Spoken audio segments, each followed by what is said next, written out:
Where do you derive your creative identity from?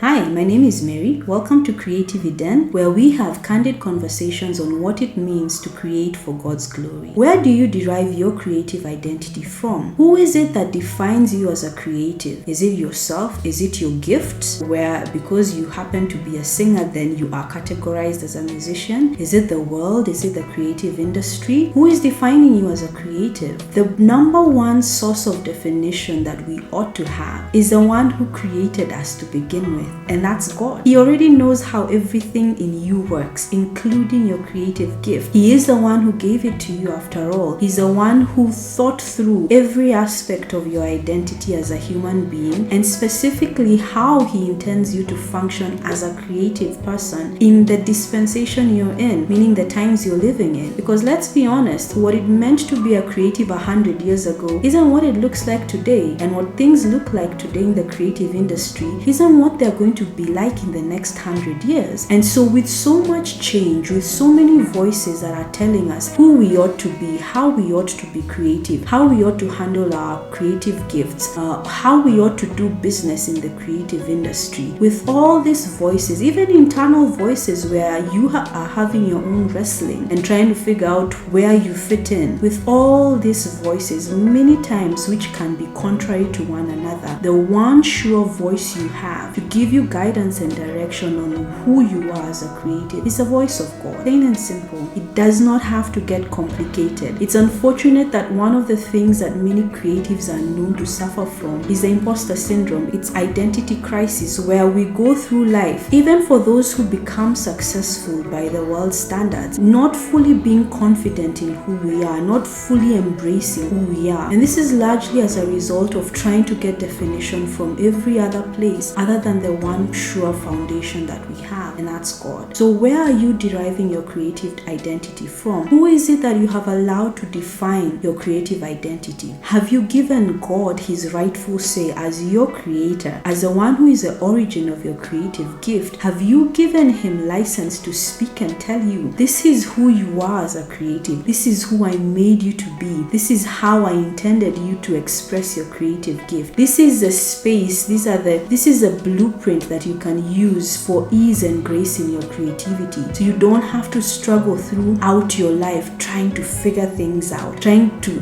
guess things and trying all sorts of things and going through this lengthy trial and error process that can sometimes be very costly. All you need to do is ask God, help me know myself, help me define who I am, show me what it is that you had in mind when you created me, show me what you had in mind when you gave me this creative gift. Help me figure out how to use it, when to use it, who to steward it with, who to partner with whenever I'm expressing my creativity or creating something or doing business with my creative gift. Help me know how to minister, even in the context of the kingdom, using my creative gift. Show me the way I ought to go that leads me to a path of life, not a path of death and doubt and destruction. Thanks for joining me today. See you on the next episode.